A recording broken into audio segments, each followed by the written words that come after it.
Good evening, ladies and gentlemen. Welcome to the 2025 Environment and Climate Change Committee, and a Happy New Year to you all. There are no fire drills planned for this evening. In the event of a fire alarm sounding, please leave the building via the nearest exit and make your way to the assembly point located in the market car park adjacent to the Civic Suite building. Please be reminded to switch off your mobile phones and turn any other electronic devices being used to silent. Please note that the meeting will be live streamed where the proceedings are capable of repeated viewing. Please ensure your microphone is switched on when speaking and you speak clearly into that microphone. If you are seated in the public area of the chamber, it is likely that your image will be captured by the recorded cameras and result in your image becoming part of the broadcast. If members are for any reason not present for the whole debate on any item, you should consider and seek advice as necessary on whether it would be appropriate for you to vote on that item. Carrying on, apologies for absence and substitute members. Councillor Goodin, it will be substituted by Councillor Hoy. Councillor Capon will be substituted by Councillor Wilson. Councillor Williams has sent his apologies. Councillor S. Wilson will substitute by J. McPherson, Councillor J. McPherson. Thank you. Non-members attending, Councillor Eves. Minutes of the meeting held on the 12th of November. Are the minutes agreed? Thank you. Item 4, to receive declarations of interest. Are there any declarations of interest? Yep.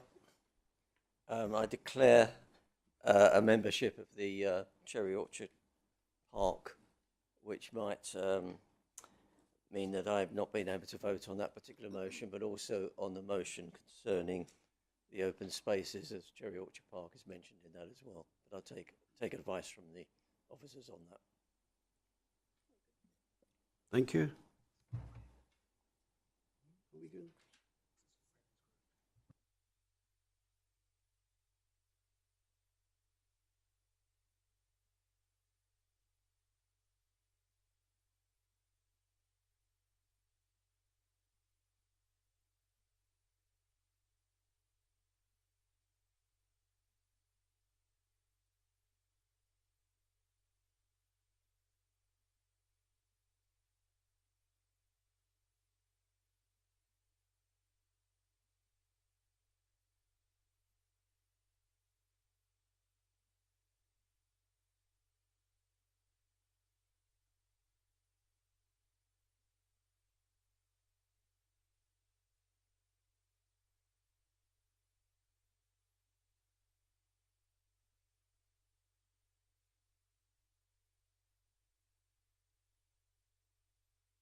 I think just we won't claim that to be our expertise in the matter, but I think just to err on the side of caution, if you're willing to not vote on those matters, that'd be appreciated. Thank you. Thank you. So you are of course still welcome to stay in the chamber. Thank you.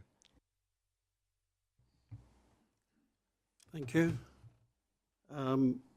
Public questions on notice. There have been none received. Item 6, fly tipping action plan. The report begins on page 6.1. This report introduces the fly tipping action plan. Mr. Houghton, do you have anything to add to the report, please? Nothing really greatly further to add to the report. Well, I'm happy to take questions. It's just, I think, an opportunity to have a bit of a refresh of our approach and ensure that that we're reporting back into the committee on that progress as well, so we're held to account on our actions. But happy to take any questions. Thank you. A question from the committee members. Councillor Belton. Thank you. Thank you for getting it onto the agenda so quickly after asking at the last meeting. I've got a few questions and a few points, if I may. So firstly, we've got a draft action plan to agree to.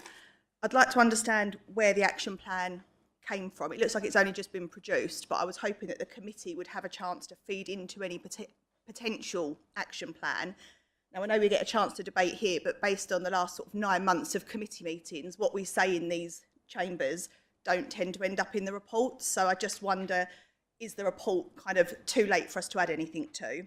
But if I just go through some of my point, or do you want, yeah, of course. I mean, I think with an action plan, I take your point about your concerns, but certainly it is a working action plan. I think it's a starting point. So I think you're pretty two options. One, we could either take it away to sort of take your points on board and represent, whether it's hear your points, or the other thing is just to ensure that we demonstrate they're being incorporated into the action plan. So I'm happy just to circulate that informally afterwards. But it is I won't say an informal document, but it's setting it out, the approach for the committee, and so we can be held to account by the committee in the future. So the idea is we come back in and report, but I'm happy to take either approach. But it's just, my concern is if we have to bring it back into the committee, it's now a 3 months loss. That's the only thing. But please do go ahead. Thank you. Totally accept that, and it does give us something to work to. So a few questions regarding the plan. Obviously, the objectives are pretty obvious. I would say we should, I would imagine we're doing those anyway, looking to reduce fly tips, looking to educate people, looking to take robust action. My question more relates to how, because everything in there is stuff that I think we're already doing. I have many a conversation with Caroline. I report an awful lot of fly tipping, and I know that the department does what they can. So what is this action plan going to do differently to help us with those numbers and those objectives? In the action plan, and these are, I recognise these are figures that are fact, £2,500 you can be fined for dropping litter, £400 you can be fined for fly tipping. What do we do about that? This is something I've raised over a number of years about the penalty not being harsh enough. It's cheaper to fly tip than to get a skip in some cases. So how do we tackle that? What are we going to do to make it to have a bigger deterrent? Because it's clearly not a big enough deterrent. And the cost to prosecute and the time and resource that it takes to identify somebody to get that £400 fine is probably disproportionate. When I've spoken to the team in the past, the amount of time going through the waste, looking for evidence, then tracking it back, proving the case, just to get £400, again, it's disproportionate. So what can we do as a council? If it's statutory and we can't change it, who can we lobby? Because clearly there's an issue there. You should not be able to get fined £2,500 for dropping a fast food wrapper, £400 for dropping an entire van load of hazardous waste often. And then just a couple of points, and this is going to sound pedantic, so I apologise. But on page 6.3, it relates to an intelligence-led appropriate enforcement action. I'm presuming that means intelligence-led, yeah. And then on page 6.9, it talks about tackling fly tipping, and it says during the first 6 months of 24, over XXX resident reports of fly tips. Should there be a number in there? So I think it's even highlighted, so I'm aware of that. So I think it was just that I wanted to ensure that whenever it is actually published as a final document, that I have a current number. So that was, I mean, I could put something in, but I'd be changing it again. So it was more to remind myself that once we actually publish that it's done. But I was aware. Thank you. If I may, would that be changed to the first 6 months of 2025 then? Because we should know the first 6 months of 2024, because it's historic data. Sorry, I think it depends when it's published, but yes. So I guess now we've gone past the 6 months already. So I have to change that sentence around. But I mean, that was one of those sentences. Whenever you write it, it's going to be out of date within a few weeks. So on the other matters, so I think the action plan, it's about ensuring that we have regular meetings, so that we begin to do this across the one team approach as well. So we'll have regular meetings to discuss with Brentwood and Rochford. So a similar action plan is in place for Brentwood. And we'll be meeting monthly with the teams within the council, because what I find is that I've tried a high-level strategy approach in the past, and that doesn't tend to work. And you have the KPIs, and they don't tend to change. So I've gone back to a bit more of a good old-fashioned action plan that we will be sitting down with our teams every month to discussing and taking forward, mindful that we're bringing it back into the committee every 6 months. So if we haven't made any progress, we will actually be noticed. You know, we have to come back into committee and say, look, we've done nothing, and have to explain why. So I wanted us, you know, in many ways for the committee to have sight of the actual work that we want to try and do. Some of it is already what we're doing. Some of it's about just tightening up the processes and tweaking things.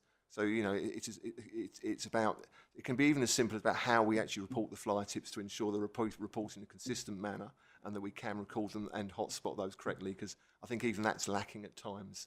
So we are, you know, there isn't a golden bullet to sort of, silver bullet, is it? Silver bullet to sort of, to solve this. It's about a collection of issues. So I think perhaps one we add on to there that's a little more specific is the scrap campaign now that we're working with Essex. But it's a partnership approach. But it doesn't just need to be officers, the street scene officer, but it also needs to be environmental health and sort of communities as well. So we need to be working as a team across the council. And that's the idea of perhaps this approach as well. So it's being discussed with those teams. Councillor Belton.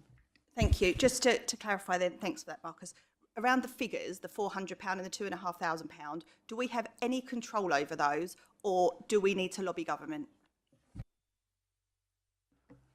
I think there's something worth considering. That I think a lobbying is, I think, something that's being discussed. And again, I think there's a pan-Essex group of officers that I think will be looking to report back into members across their councils to say, look, I think we need to do some sort of lobbying.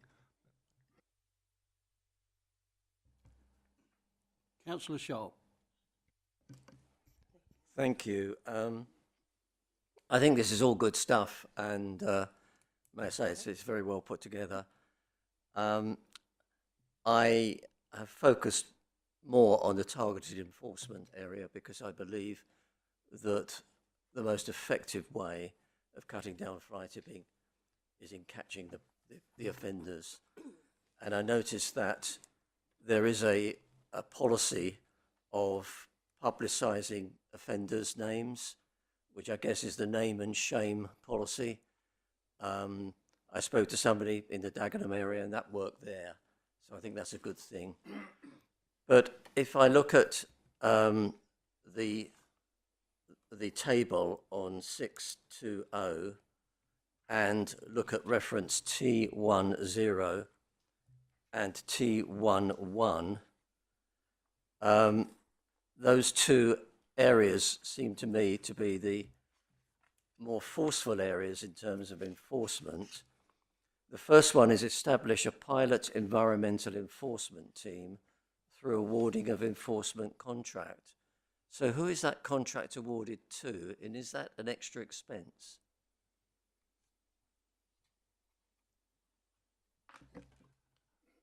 So the contract isn't awarded yet, so it'd be wrong to say if it was awarded to anyone. So, so it wouldn't be at any expense. So often there is a model that's used with enforcement teams that generate their income through the use of fixed penalty notices. So there are a few out there that spring to mind, but so that's a pilot scheme that you'd introduce and you trial, and so it's been used effectively elsewhere. It's better for littering, particularly of cigarette butts, chewing gum, and that sort of thing. But it does also deal with at least issuing the fixed penalty notices with fly tipping. So it's a resource that we can at least trial. I said, but to be clear, although it's in the action plan, you're not approving that in detail tonight. So something like that would come back to committee. So this is a framework in which we work to. Yeah, I understand that. You'd have to simply have something delegated to it. So I'd bring that back in to say, here's a proposal, and probably would actually come through the communities as well. So, but that's the approach we want to take. Yeah, I do have a supplementary question, if I may, which is relating to T11. That talks about map fly tipping hotspots and antisocial behaviour hotspots against CCT coverage once more robust data is available from crews. So my question there is there in existence already CCTV at those hotspots, or would we have to put them in there?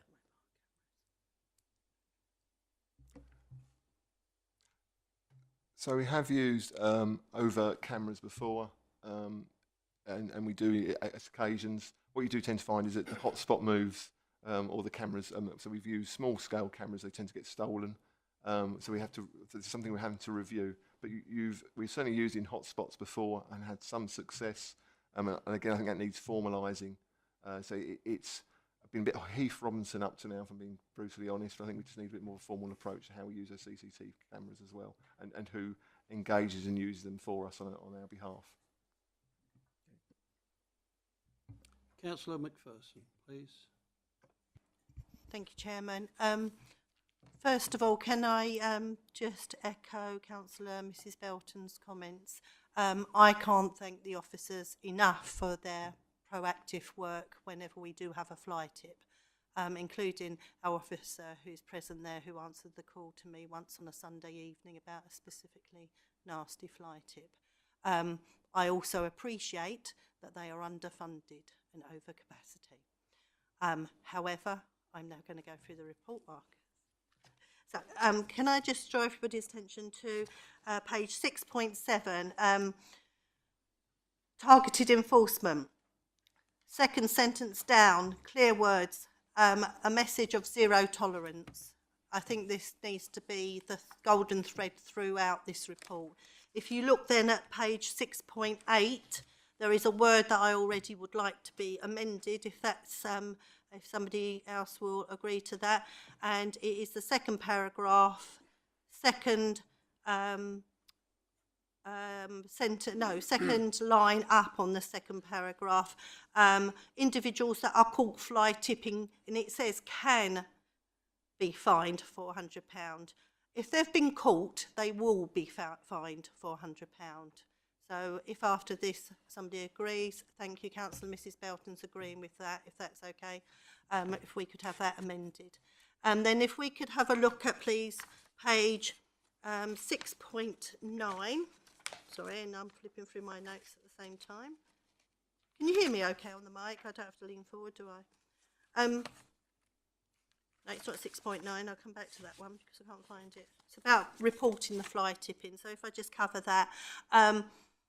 I know that a lot of people will send in information on fly tipping. They will send the registration of the vehicle. They will send all the details of what they've seen the person do, but this is often not enough. They are told that they more or less have to have a photo of the person at that time. So when we're asking the public to report, we need to make it clear to them exactly what we need from them. If we go to page 6.17 again, when it talks about private land, we all know that that is the duty of the landowner to clear. But what I've got concerns about with this is if we are forcing people off of our land, great. But bearing in mind this is the Environmental Committee and we're looking at the environment as a whole, we're only going to displace it onto private land. So we need to work really, really closely with our private landowners to make sure that they're aware that we're going to be stepping up our enforcement. Therefore, they need to secure their land more because I can just see this moving onto their land. Page 6.20, I know you say about the targets, but T13, I just draw people's attention to that one, and it says targeted unlicensed waste carriers in collaboration with the police. It's not going to be enough to be in collaboration with the police. We need to be in collaboration with DVLA because often these vehicles aren't suitable to even be on the road. We need to be in partnership with the other local authorities because unless I'm wrong, and Marcus, you can let us know, just because somebody's got a waste carrier's licence or can move anything in one area, it doesn't mean they can move it in other areas. Is that correct? I might come back with a couple more in a minute if that's okay. Chairman. Would you like to answer some of those questions, Marcus, please?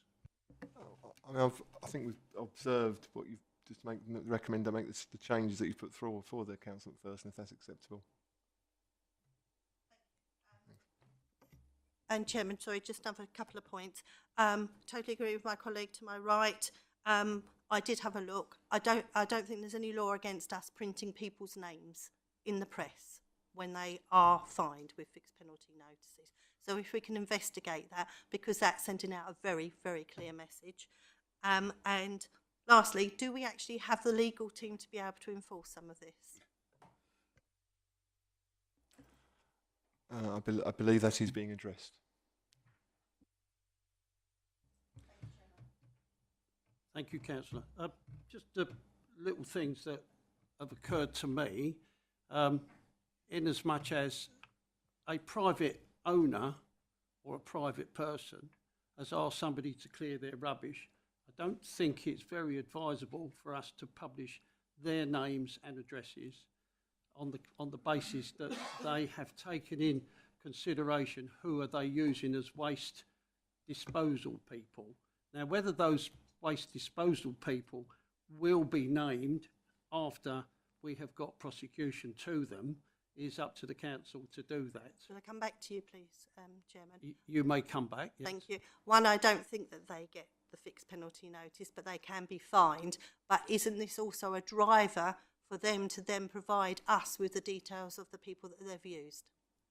Yes, we are going to run that service to make sure that those, in fact, I have spoken to Marcus about that, to make sure that those people that are delivering the service, that they are registered with us to register that service to us, to the residents. So yes, there is that to become, and that will be coming into this fly tipping plan that we've got together. Thank you. Councillor Cross, thank you. Can't find the button. Ah, there it is. Yeah, I agree with most of what's been said so far, but the sanctions are already there. The penalties are already there, and they're very substantial. On page 6.4, 7.3, fine of up to £50,000 if convicted in a magistrate's court, and an unlimited fine if convicted in a Crown Court, and up to 5 years imprisonment.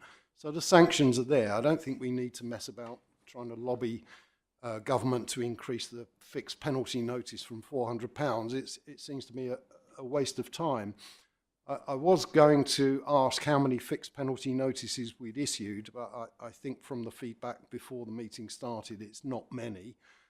So really, I think we're wasting our time chasing people and issuing or trying to issue fixed penalty notices.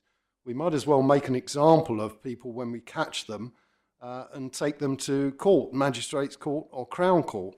And it wouldn't take more than 2 or 3 cases to actually recover our costs here if we were successful in those prosecutions. So the key to it is enforcement, in my view. And if it means employing a team of people or contractors to actually go around and gather the evidence that would stand up in a court of law, then that should be, I think, the remedy we approach. That's really all I wanted to say on that. Thank you. Thank you, Councillor Cross. Councillor Coleman, please. Thank you, Chair. I apologise. I think I maybe should know this, but the page 6.18, E1.5, the Saturday mobile skip collections, how many do we have of those? Are they in residential areas? And have they had an impact on those residential areas, or the waste, the tipping in those areas? Or how much of an impact? So the one that we run is currently at Great Wakering every month. As to the impact, it's always a little bit hard to judge, really. I mean, many of the fly tips, I think fly tips fall into 2 categories. I think you get those that are small scale, which tend to be from households. And I don't think the refusing necessarily encourages or discourages that. And the larger scale fly tips tend to almost be semi-commercial. So, you know, so they seem to fall into those 2 categories. So you get the semi-commercial ones, which are almost from traders that may be offering a cheaper job. You could be anything like fitting your windows, kitchen, and it's literally tipped off your old kitchen to someone's lay-by. But the other stuff tends to be smaller bag stuff. I think you still get, but certainly that's it'd be hard for me to be confident to say that it's made an impact but certainly the service, I think Councillor McPherson will probably be able to confirm that, is appreciated by the residents, I think, because they have such a long way to go to a household sort of waste recycling centre here in Castle Road in Rayleigh. It's the nearest one for them, so I think that's the main reason we offer that, but that's something we want to review as part of the overall thing. It needs weaving together, and there's been suggestions of a pilot as well. So I think if we extend the pilot, then we want to have that as baseline data of the fly tipping to look and see if there's been a change. Thank you. Councillor Hoy? Yeah, thank you, Chairman. Just very quickly, I think Councillor Cross has covered it a little bit, but it's the Councillor McPherson suggested that we change can be fined to will be fined. I don't see how we can do that, given the fact it's saying that we will fine people, but that means we're taking out the possibility of prosecuting them and a custodial sentence if we do that. I think when you read it, they can be fined, or they can be sent to jail, or they can be an unlimited fine. So I think if we say they will be fined, I think we're putting ourselves in the place of a magistrate or a Crown Court. And although as I sympathise with the sentiments, I think this is about what the courts can do rather than what we can do, and I think we can only say can be fined. Unfortunately, councillors, there are, when fly tipping is done, it's usually done with the wrong licence plates on the vehicle. The vehicles are unmarked, with no name on the side or anything like that. And that's what the fly tipping is all about, is that people will fly tip without the right registration number on their vehicles. So we are unable, even if we got that number, we are unable to correspond it with any vehicle with the DVLA. And this is where the problem arises. So we have had, and I do know that we've had cameras in certain places that have actually been stolen. So, you know, we're in a difficult situation. £120, I think, the cameras are, and we need someone, obviously, to put them in the place and put them in the right place. Even if they go in hedgerows or whatever, they still get taken. So it's £120 a time plus the labour to go with it.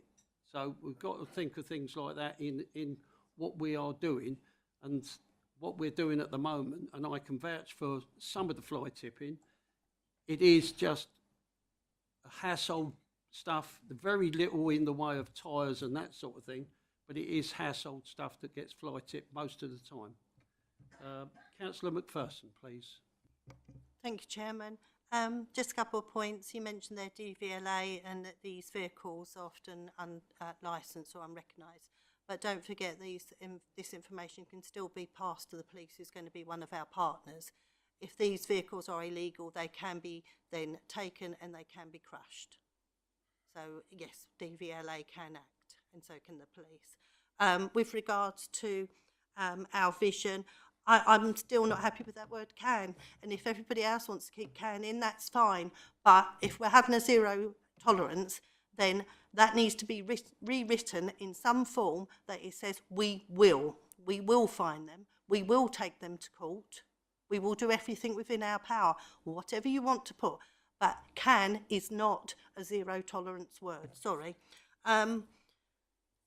Just looking at the figures that were raised here, we do need some baseline figures, which will obviously feed into the report, as the officer said.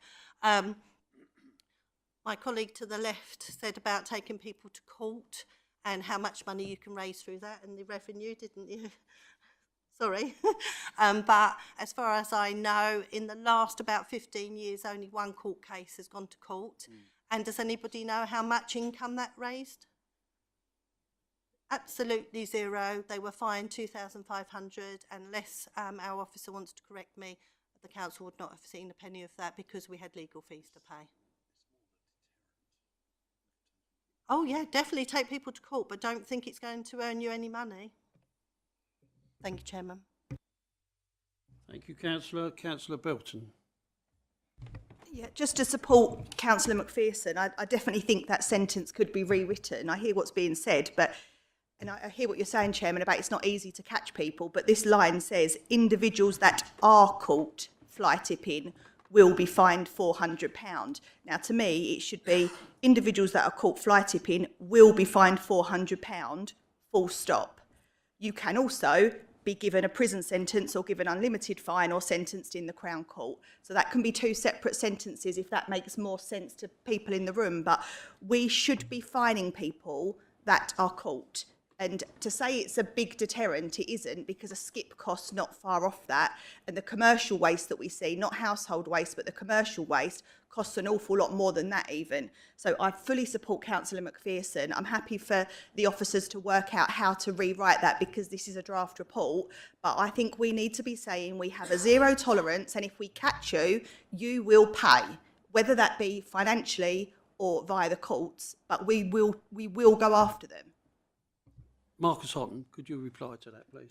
So I think I'm happy to reword that to catch the sentiment, but I think but legally ensuring that we're not.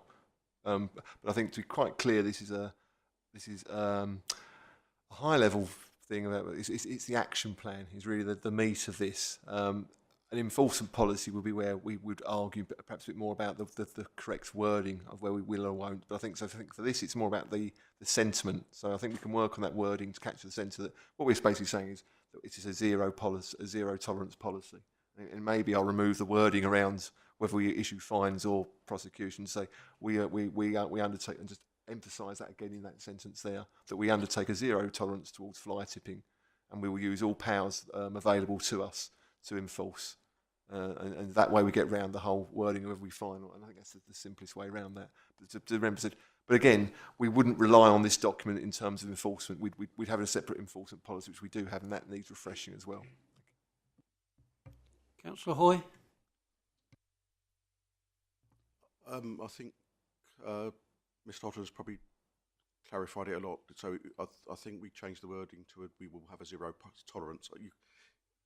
From the report, if you find someone the fixed penalty fine of £400, you're taking away the ability to send them to court. So if we're saying we're going to fine everyone £400, then no one can go to court. It says you're discharging the I can't remember the exact wording, discharging the right to take them to court. If you do that, so I think if we word it around the zero tolerance to fly tipping, that'll be much better, because we can't prejudge a magistrate or a Crown Court. We can't say they're guilty, they have to be proven to be guilty. Thank you, Councillor Hoy. Is there anyone else who wants to speak? Oh, Councillor Constable. Thank you, Mr. Chairman. I think on that wording, it's we will prosecute or issue, not we will fine them, we will prosecute them, and that will result in a fine. Correct me if I'm wrong, but fines that are issued by a court, the money goes into the government coffers. We don't actually receive any of that money. So PCN, we would actually receive the money. But a court fine, we don't receive the money. I think that's correct. Also, you said about not naming people like householders, but it is actually the offence of the household if they employ somebody that isn't licensed to take away their rubbish. So again, if you name that people, that's getting it out to the residents that they need to employ a registered individual to collect their waste. So it's a twofold thing. If you prosecute and you name those people, that gets the message out there. Thank you. Thank you, Councillor Constable. I would have thought that if we was to speak to the resident, he would, or they would, turn around and say, well, he presented me with a document to show that he was a waste collector, and we couldn't refuse that statement from him. It's something, if it's something that he has seen or done or said, we couldn't refuse his statement, unfortunately. It's not a case of prosecuting somebody just like that. I'll hand it over to Marcus Houghton to clarify that situation. Yeah. Before it goes to Marcus, I think what the law actually says is that you need to see the licence and take a note of that licence number. It is your responsibility as a householder to make sure that that licence is issued to the people who are correcting it. So just because someone shows you a bit of paper doesn't discharge your duties as a householder. You have to take a notice of the licence, and you have to make sure that belongs to that person. So I do disagree with you on that, unless Marcus would like to Perhaps I should have. correct me on Perhaps I should have corrected myself and turned around and said he would have, or they would have, taken notice of the licence and written it down so that that could be produced as evidence against that person that took the waste. Yes, you're quite right.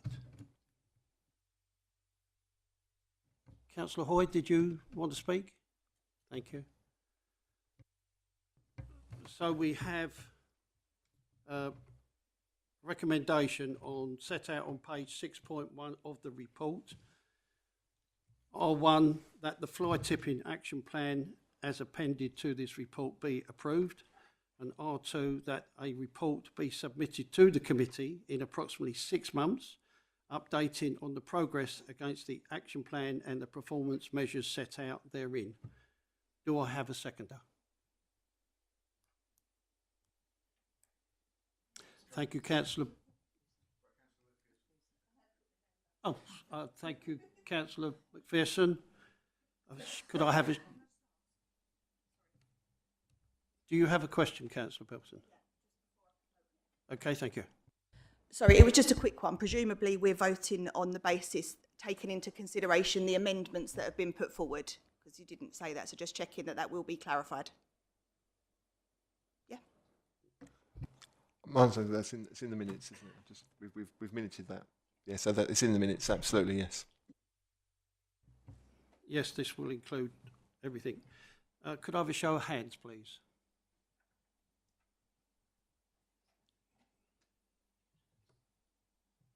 That's thank you. That's all fours. Thank you very much.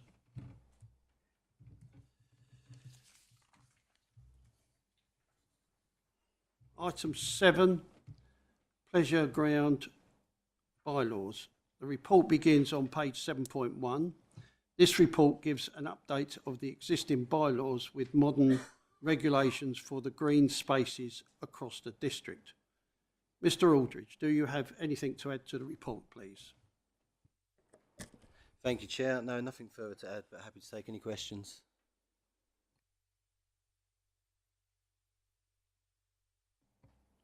Do I have any questions from the committee members? Councillor Belton. Just a really quick one. In financial implications, it says that this is expected to be of low value and will be achieved within the existing budget. That's a little bit open-ended. What's low budget in this? Sorry, Adam. What's low budget in this sense? So it mainly falls around the cost of advertising and fulfilling the consultation. So that's what it means by low budget, low cost.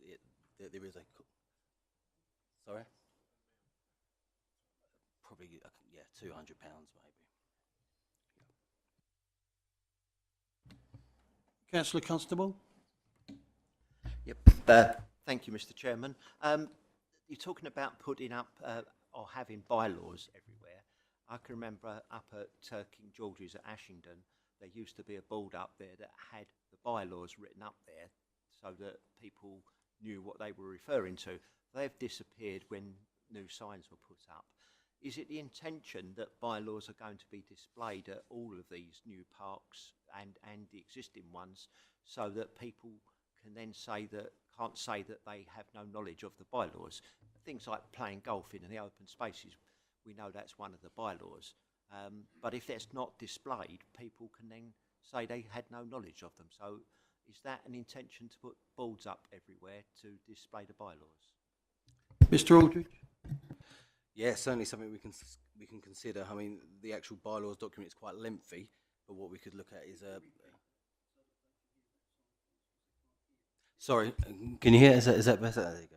Yeah, so yeah, of course we can consider the having the bylaws so people can access them within the parks and put them up on notice boards. So the document itself is quite lengthy, but we could look at ways using QR codes, etc., where people could actually access them on site. I'm happy to take that away. Councillor Constable. Yeah. So once the bylaws are in operation, the next question is enforcement, back to fly tipping, etc. How do you intend to enforce the bylaws, and what means can you go on to do that? Thank you. So it's a point of discussion that I think that we've had. I think in the report under relevant risks, it's one of the few paragraphs I put in there. I think, and it's about there's a risk of raising expectations from park users that the introduction of new bylaws will resolve inappropriate use and behaviour within the open spaces. So you're correct. In itself, they can be. You could argue a little toothless. But I think it's the first stage, and I agree that we haven't got the answers yet on how we're going to enforce fully. But I think if you haven't got that in place, we can't do it all. So, I mean, examples previously come to mind where even where we perhaps use bailiffs for enforcement of no fishing, they can't do so. You know, if there is no bylaws to follow that up. So even so, and police will say the same that with antisocial behaviour, they would like to see bylaws in place before they'll take more of an active role. So there's still, I think it's the absolute bottom rung of a journey, if you wish, but I think it's still essential before we can do anything else. But yes, it's my concern as well. But without it, we can't do anything else. So we've got to at least get this in place. Councillor Constable. Yeah, obviously, I presume you're not going to go back to the days when I was younger, when we had park keepers and parkies that used to chase us off the park on a regular basis. I don't suppose you're intending to go down that route, are you? I mean, unfortunately, resourcing won't allow for that. I mean, I can remember those halcyon days, and in many ways, it's a bit of a sport to annoy the parky and run off. But we're not suggesting we're going to reintroduce that. But it's in an ideal world, yes, that is. I wouldn't say you want that back, but you certainly, if that sort of presence will be welcome. But I think the reality is, it's just. But at least it is a tool that we can use if required. Councillor Squires-Coleman, please. Thank you, Chair. Just referring page 7.13, paragraph 19. So the fine is not exceeding £20. Is that a legal limit that we have to keep to? Yes, that's correct. That's also referring to the old bylaws, the 1976 bylaws. But yes, that is correct. Okay, thank you.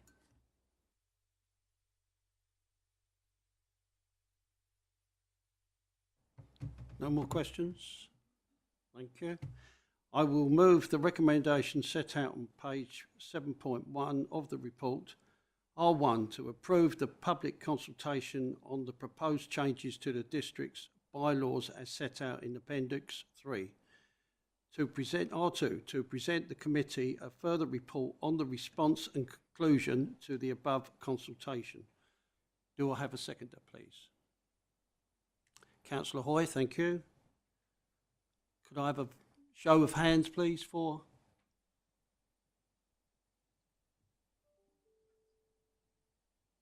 4, 8, that's 8, 4. Any against? Sorry, 9. Any against? Abstentions? 1 abstention. That motion is carried.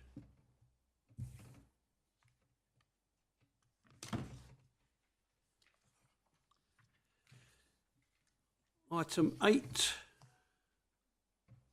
Sustainability Progress Report. This report begins on page 8.1. The report sets out the progress made against actions agreed in the July 2024 Environment and Climate Change Committee and our target for achieving net zero carbon emissions for council activities by 2030. Mr. Musk, do you have anything to add to this report, please? Nothing to add. Happy to take questions.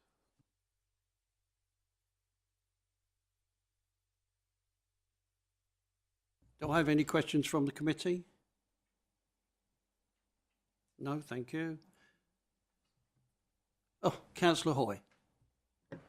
Sorry, I was deferring to Councillor Mrs. Belton there. She didn't have a question. It's a very simple question. On page 8.2, we have 3 projects for 2024-25. Last year, within the Climate Committee, we were talking about, and I'm trying to get the word right, hydrogenated vegetable oil for the use in the fleet, which would considerably reduced our carbon footprint by the use of that, and I see that's missing from the list of projects for 2024-25. Is it something that we are still looking at? I think the short answer is yes, and we'd hope certainly to bring things to the next committee meeting.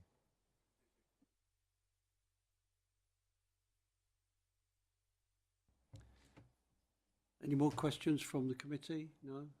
Thank you. I will move the recommendation set out on page 8.1 of the report. R1, that the committee acknowledges the progress made against the projects for 2024-25 as set out in the report and the contribution made to the delivery of the Council's sustainability strategy. Do I have a seconder? Councillor Hoy, thank you. Could I have a show of hands for? Thank you. That motion is carried.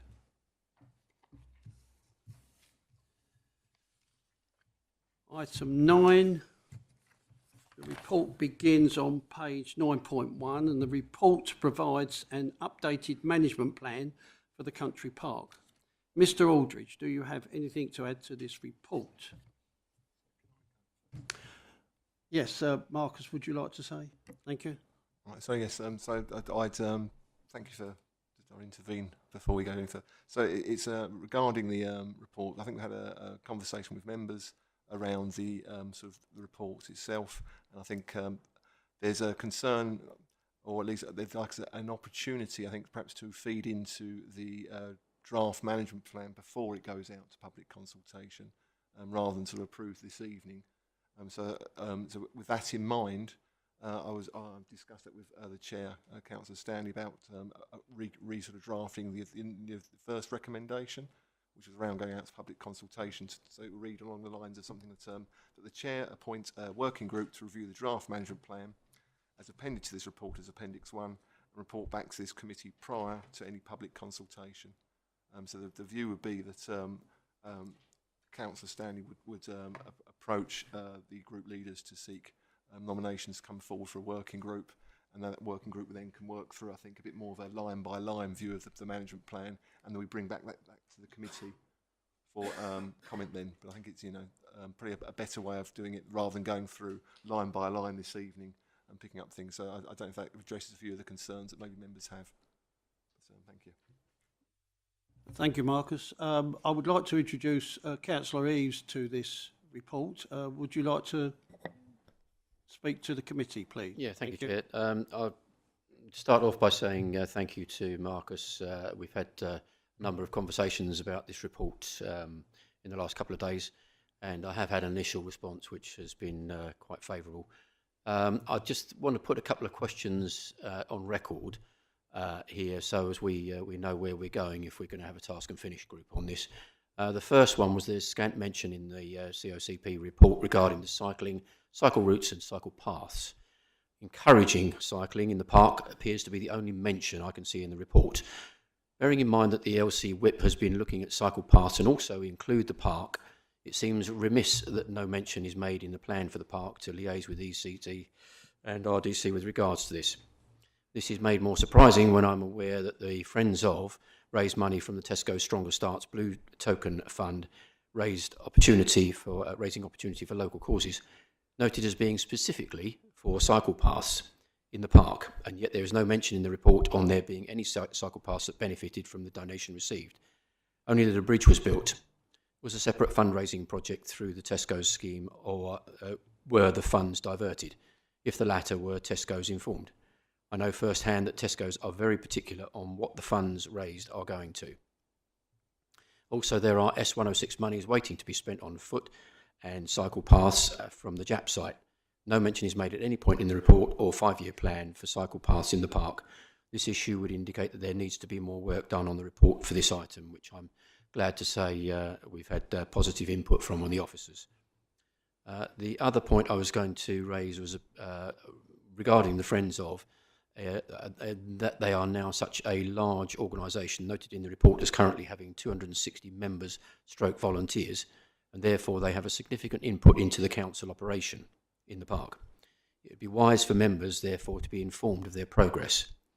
As such, I'd like to propose that the Council make it policy that minutes of the Friends of Committee meetings held be circulated to members from every meeting that the organisation convenes, so that members are aware what is going on.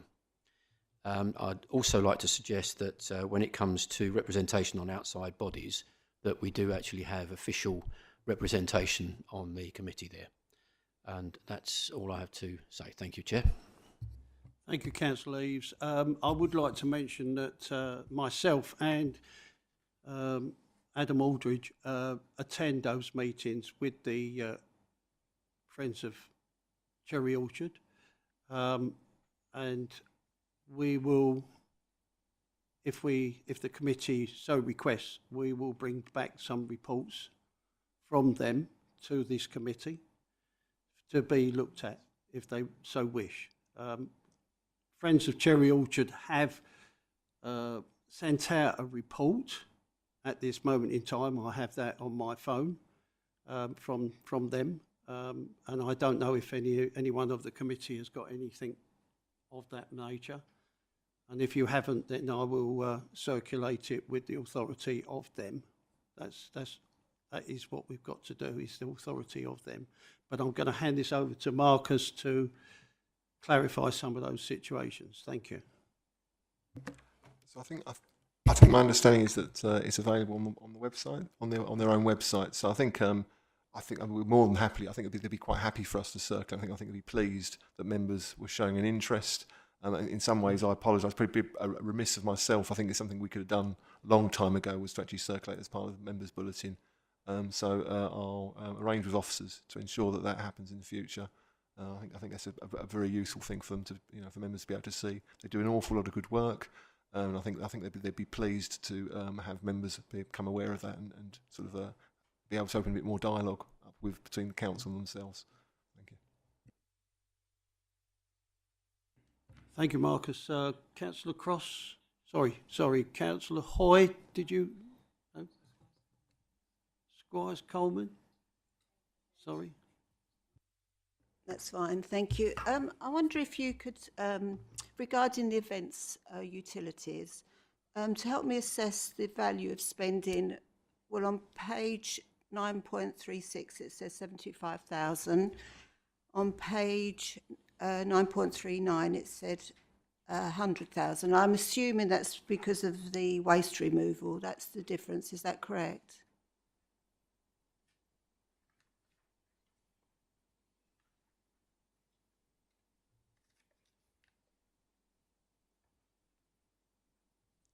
Thank you, Councillor. I'll need to clarify that and come back, but I'll certainly circulate that background. That's fine. Thank you very much for that. So regarding that, could I be provided information, maybe just an estimate tonight, on how many events applications were submitted in, say, the last 5 years, and how many were approved? Thank you, Councillor. So over the last 5 years, there have been 2 formal applications. None have actually taken place. 2 applications of For bodies Cherry Orchard Country Park. and none of. So, because of that discrepancy, is that attributed to the lack of utilities, or are there other factors that we should be aware of? No, they were down to individual circumstances of the companies proposing them events. So the companies pulled out themselves, did they? Yes, correct. Okay. Thank you. Councillor Cross. Thank you, Chair. Similar vein, this question relating to the premises licence for events up to 5,000 people.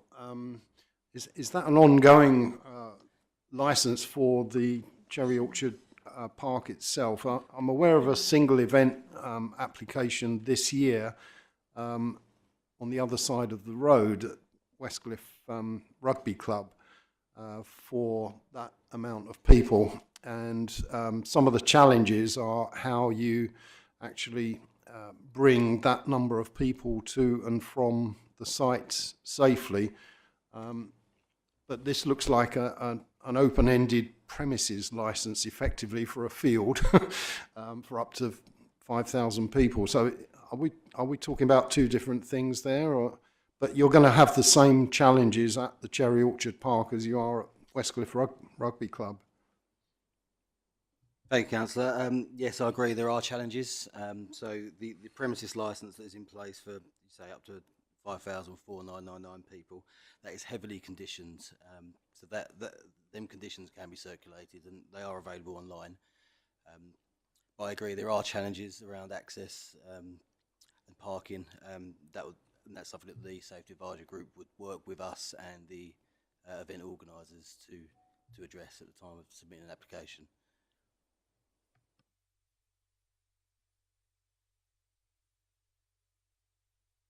Sorry, Councillor Hoy. Thank you. Yeah, thank you, Chairman. Got to be a pain, I think. You've got UK SPF mentioned. For those who don't know, UK SPF is United Kingdom Shared Prosperity Fund, which we were awarded about 3 years ago, and we're in the final spend this year of it. However, I think Councillor Squires Commons mentioned one of them already, which is about the standpipe, which is a budget of £75,000 under events. However, in the 5-year capital programme, we have year 25-26, water, electricity, fan installation, budget of £100,000. I know the UK SPF element is £78,000, but it has to be spent in 24 to 25. It can't be in the 25-26 budget. It has to be spent before then because we're not allowed to carry it over. So can we just make sure that's adjusted, or it's quite clear that the UK SPF will be spent prior to that year? Marcus? So the costs in there are indicative of a request for capital rather than capital that's actually available. So that that capital program isn't a given; it's tentative. So it's I won't say a wish list, but it is almost a wish list. Say this is the kind of costs. So if it wasn't to occur this year, the idea is we'd want it to occur next year, and that will be the cost, if that makes sense. So yes, I take your point. I'm hoping that it will not have to be mentioned at all, and it should be delivered this year with the UK SPF money. Councillor Hoy? If we don't spend it this year, we have to give it back, and I want the committee to be conscious of that, and the officers conscious of that. Sorry, I'm saying this because it comes under my remit through another committee. That was all. Marcus, do you want to reply to that? So I've misunderstood. Yes, I do take your point.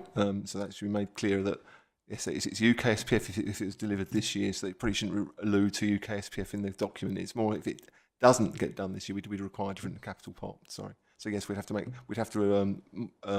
that change in that document to reflect that. Thank you. Councillor Belton? Thank you. And presumably that will also relate to, because he said I was going to pick up on the pathway route, because it's a 5-year plan, £42,500 saying SPF is committed, UK SPF.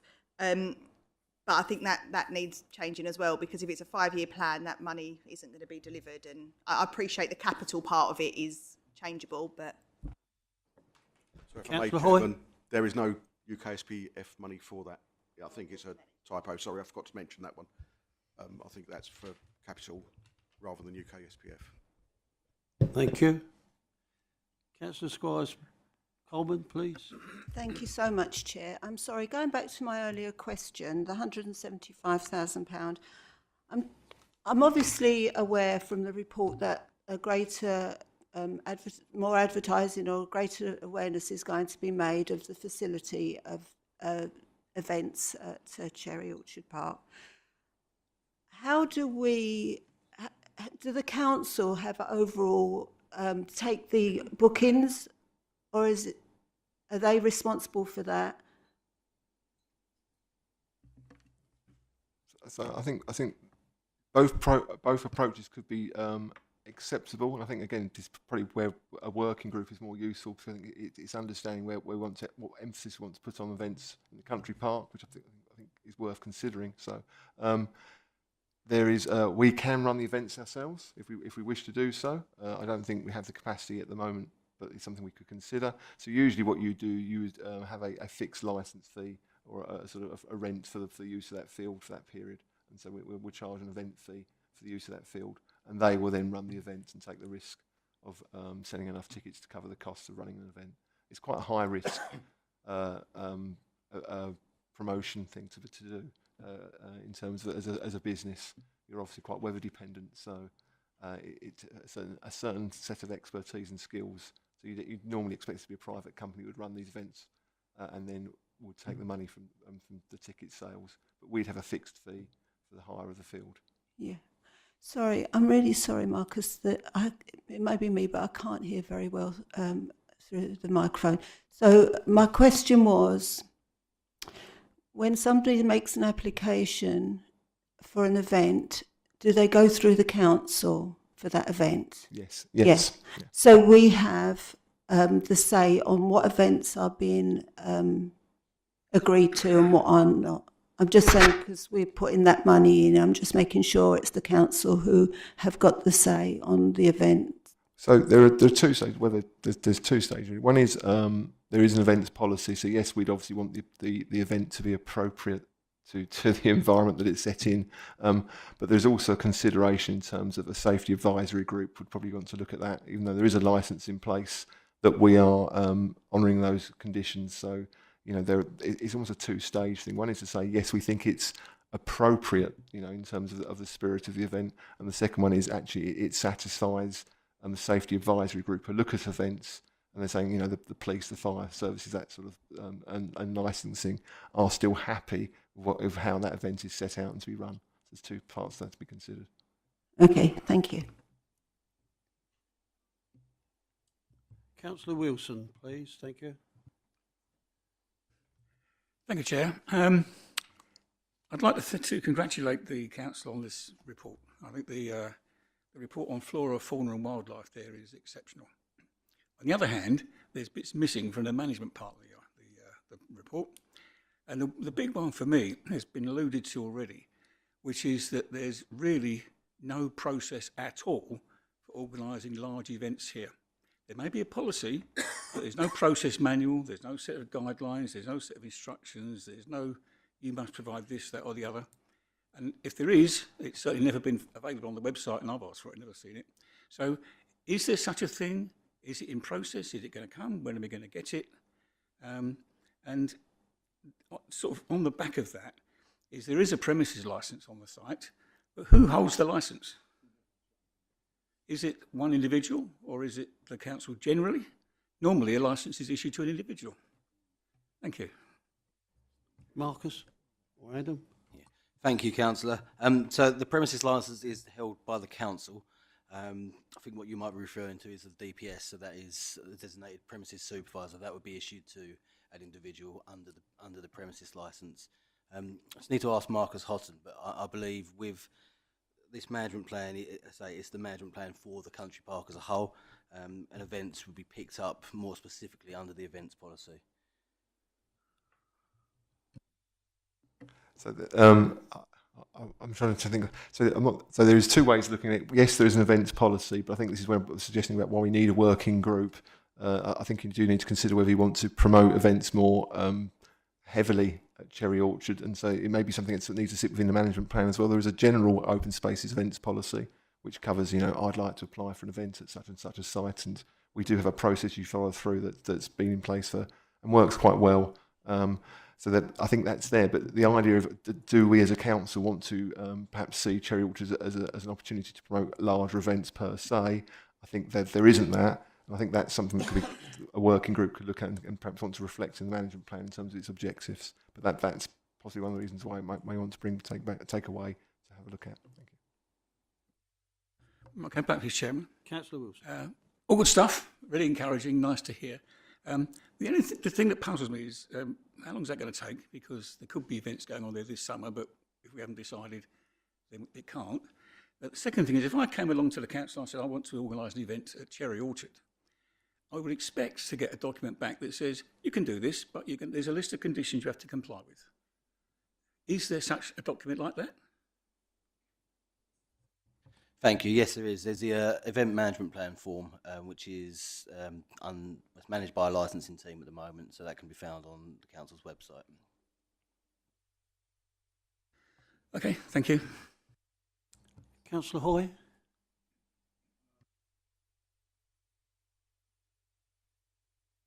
Okay. So R1, if I could ask Mr Houghton to redraft that recommendation.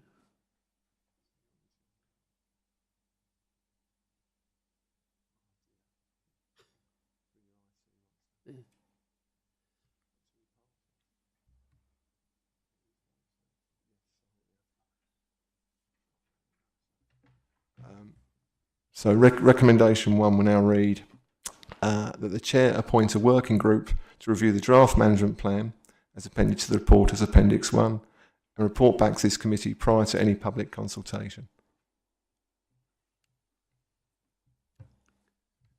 And R2 to report back to the...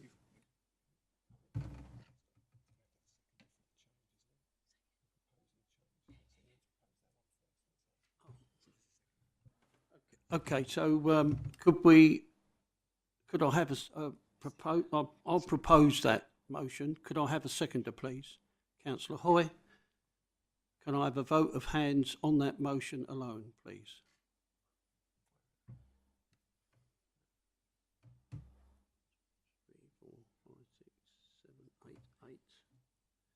Those against? Those abstaining? 1, 2. That motion is carried. Thank you. And for... It isn't needed. No. So R2 is not needed any longer. And...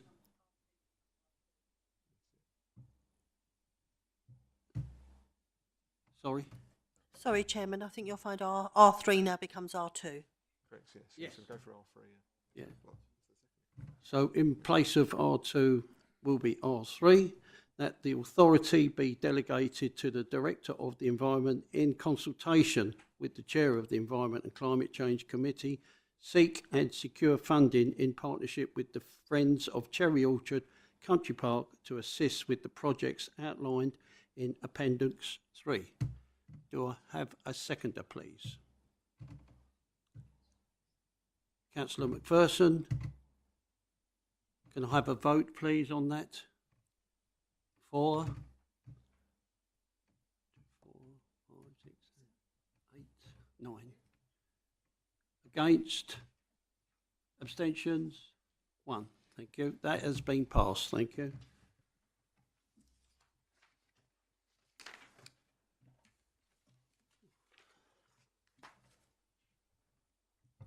Item 10, electric vehicle charging strategy.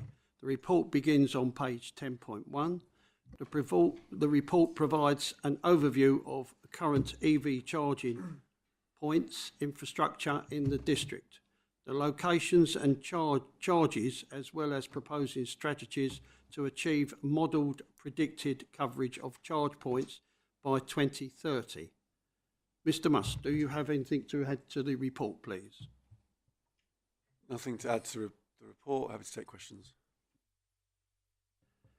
I'll invite questions from the committee, please. Councillor Belton. Thank you.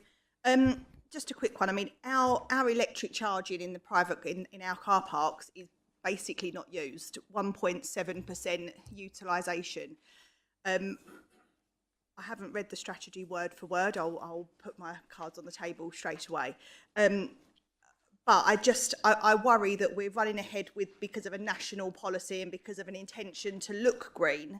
But people aren't using them. They don't want them. Most people that buy electric vehicles now have electric charging points at their home. Many have them at their office. Many use fast charging points in petrol garages and the like. My concern is we take away parking spaces that people need, give them parking spaces that 98.3% of people are not using, and then car parking charges go up further still as a result of a lack of space. So I just want to be mindful. I'm not against the strategy as I've read it. I understand the need to have one, but I just don't want to see us charging ahead with something, excuse the pun, because we clearly in Rochford do not have a demand for it whatsoever.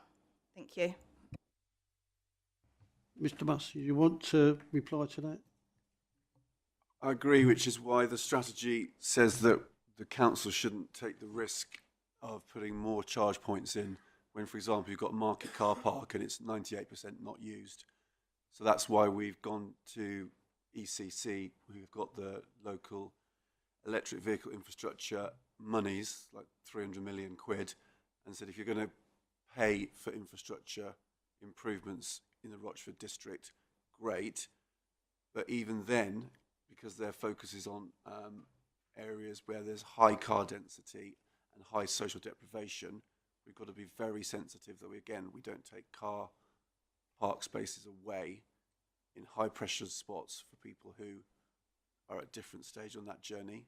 And I think as council, it's important that we listen out for resident demand to be led for where those car charge points should be, and not just parachute in points because an algorithm on the ECC computer has said it needs to be next to the housing estate. So I think it needs to be handled sensitively.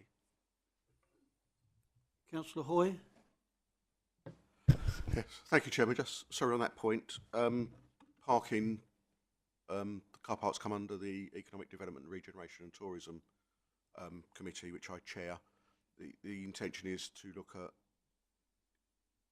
electric vehicle charging points in the car parks through the parking working group next year to see what can be done about them, and that will be obviously done in conjunction with the relevant officers such as Henry.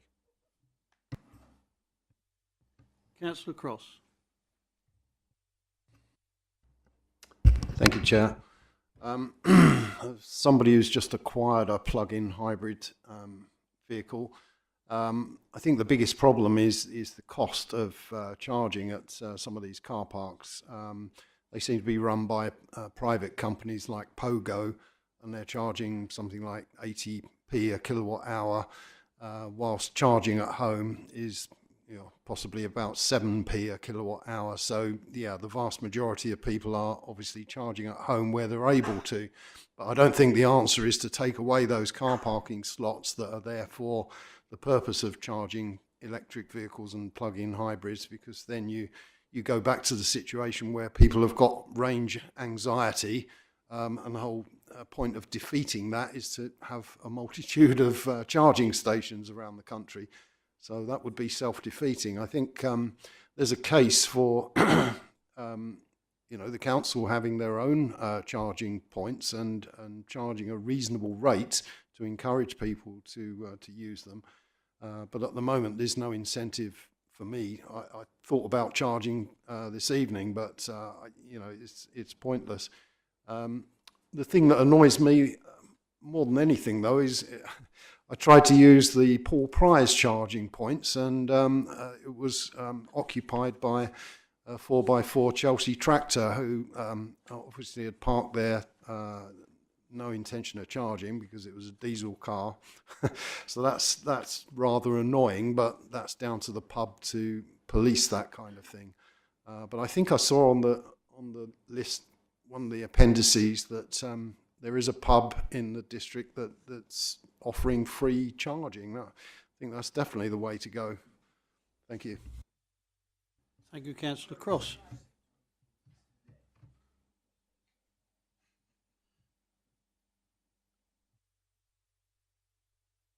Thank you, Chair. I think the last set of figures I saw about this said that better than 80% of all electric car drivers charge at home.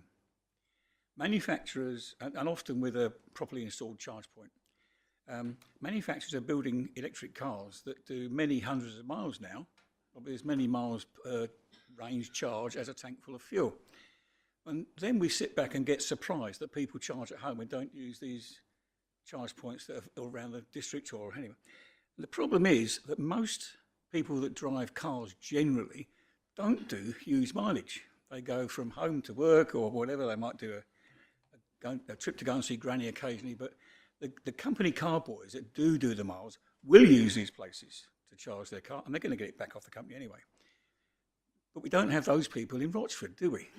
You know, we're not on a big motorway route to go anywhere. So I would echo Councillor Belton's sentiment that we've got to be very careful to not just charge into this headstrong and put in huge numbers of car chargers that we kind of know are never going to get used. Because anyone operating a car around here is probably going to go home and charge overnight. Otherwise, you've got to park the car up all day. At work, I grant you, it's possible. So I think we need to be very careful that, and the way that the suppliers are charging, and BP is the best example really, but for kilowatt hour, they've made sure that's expensive enough to be only just a bit cheaper than using a diesel or a petrol car. And I think they know that, and they know it's going to change, and they're just trying to extract what they can from us. Why did they buy up all the electricity charge point suppliers, for example? So I think we do need to be careful. Most people, especially around this corner of the world, don't do big mileages every day, and therefore don't need charge points on every street corner. Thank you. Thank you, Councillor. Do you want to add anything to that, Mr. Moss? Yep, I agree. The essence of the strategy is a right charger in the right place, and I think demand will help us to identify that. Thank you. So I will move the recommendation set out on page 10.1 of the report. R1, that the electric vehicle charge point strategy for 2025 to 2030, as appended to this report, be approved. Do I have a seconder, please?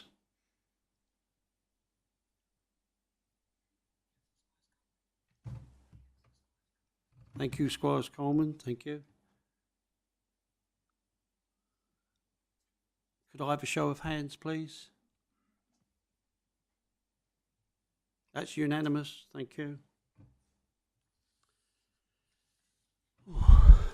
Item 11, work programme. Mr. Houghton, do you have anything to add to this report, please? Unfortunately, I do. So for Councillor Hoy, some clarification. He's quite correct to do so. So I offer my apologies now. There was an accessibility improvement plan for Hockley Woods that was originally put forward for this meeting, and that was I meant to literally cut and paste that row down to the next available committee and forgot to paste. So I do apologise. So yes, that will be coming forward at the next committee. So that's an error in the forward plan. But I do apologise. Thank you. But that's for clarification. Thank you, Mr. Houghton. That concludes our business. Councillor Constable, sorry. Not Sergeant, yeah. Yes, it was in the minutes about adding into the work plan the report on the Rangers. I notice it's still not on the work plan. Can I ask for that to be put into the work plan again, please? Mr. Houghton? I mean, I've been in discussion with the chair of, I think it's of scrutiny. So it was, if I remember, we had this discussion before. I think there's also an intention to take that through scrutiny. So I just want to double check that's not going to be the case, and then perhaps we'll bring something to here. But sorry to sort of delay, but it was. I think that they had expressed an intention to take it into scrutiny originally. I thought that it would be odd to have it going into two committees at the same time without seeing what the outcome from the other committee was. Yep, I think also it is part of the environment, obviously cutting trees and keeping our area looking good. So I do think it is something this committee should discuss at its earliest possible moment, please. If they haven't actually put it onto their work plan, then perhaps it should be on our work plan. Thank you. So what I'll do is I'll arrange a meeting of the chairs of the two committees, and we can then discuss the best way forward. Thank you.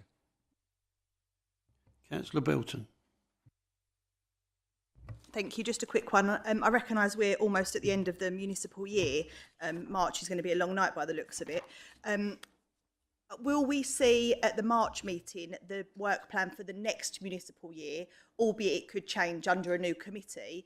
It's just that it's really difficult to ask if we want to see things on the work plan when we've got no idea what's coming on the work plan. So do we take the assumption that next year's work plan looks the same as this year's one, or does it all just start again in May and we sort of hit and hope? I may have to get some clarification on this, 'cause I think we're all new to the work plans of the committees. I mean, it would make sense to do so, but often I think the administration needs to set its corporate plans, service plans, and this should come out of the back of that as well, if that makes sense. But I mean, certainly, if anyone has any suggestions, then I'm more than welcome to hear them. Thank you. Councillor Hoy? Obviously, having had discussions around this, the corporate plan leads into the work plan for each committee. So each year the corporate plan is reviewed, and then what's on the corporate plan will then be led into each committee. So potentially you won't know until the beginning of the first meeting of the year what will be on the work plan for that year, unless there are things left unfinished from the previous work plan. That's how it should work. So it's based on the corporate plan. Councillor Bilton? Thank you, that's helpful. If I can just say then that it would be really helpful to have that ready for the first meeting, because this year we didn't see a work plan for our committees until well after halfway through, which made it a bit of a challenge and why we're backloaded with some of these meetings. Thank you. I understand, yeah. Thank you all. That concludes our business for this evening. Thank you for your attendance. Oh, wait a moment, I do believe. Councillor Cross, you have a question. Yeah, sorry.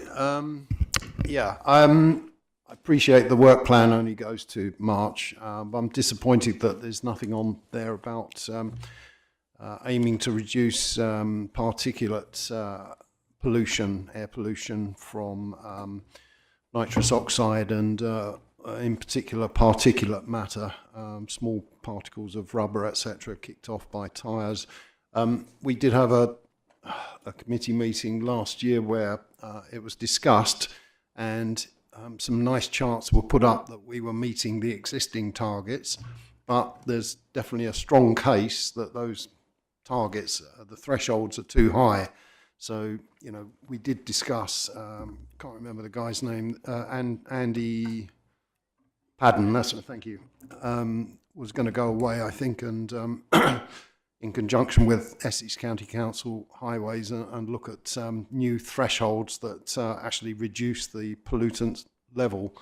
So I'd like to see that on a future work plan. Obviously, it's not time really to do much this year, but as Councillor Belton pointed out, we should be looking at things for going forward from March. That's all. Thank you very much. Thank you, Councillor Cross. We'll look at that in the future. Thank you. Is there anybody else who wants to speak before I close this meeting third time round? Okay, so that concludes our business for this evening. Thank you very much for your attendance. Thank you.